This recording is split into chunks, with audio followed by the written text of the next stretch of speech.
Victorian Liberal Party President Michael Kroger and former Labor Minister Graham Richardson. Hi to you both. Thank you so much for joining us.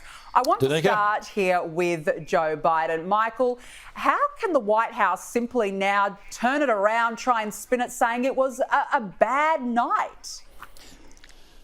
Well, look, Fox and Sky here and GB News and Sky in Britain are to be congratulated for telling the truth about Biden, and shame on those centre-left and left media organisations who pretended there was, for 2 years, there was nothing wrong with him. But look, Danica, a number of us on Sky, as you know, have been predicting that Biden wouldn't be the candidate. I know Rowan Dean has been, Peter Credlin has been, but let me be the first to announce that Biden is not going to be running. He's going to pull out either before, most likely before or at the convention, or if he wins the convention within a couple of months. He's not running. He's finished. He's out. It's not possible to carry this man with pre-recorded interviews, et cetera, between now and November, particularly when people work out that if they elect him as president, he's president until the 20th of January, 2029. He's president until January 29.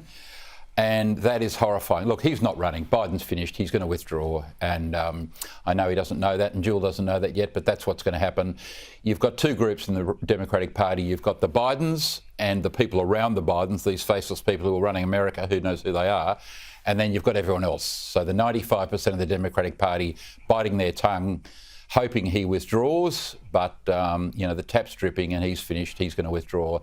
I think there's only a 5% chance that Biden will go on to the election. I've never thought he was going to go to the election. I've never thought he's going to be the candidate.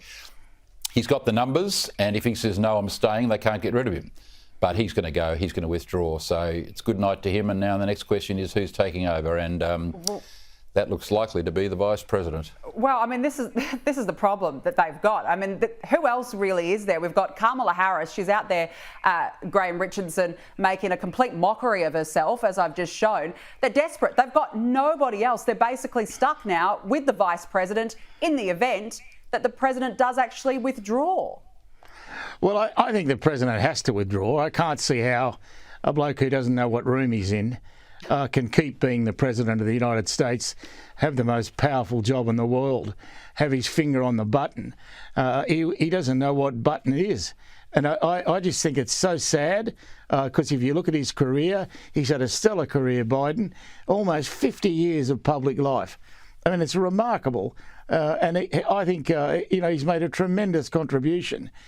But for all of us, there comes a time when your contribution is over, and his is well and truly kaput. He needs to just go, and the Democrats need to get some balls and get rid of him if he won't go. They have to do something dramatic. They can't just sit back and allow this doddery old bugger to try and pretend he can run America. No, you're spot on, absolutely. It's time for him to go. Stop the embarrassment. It's becoming elder abuse now. It's just ridiculous to keep the circus going. Look, let's return back home now. Danica, just before you go on, just go back to who would replace Biden. Yeah. Well, because this is the other half of the equation. He goes, who replaces him? Well, the most senior person is the Vice President.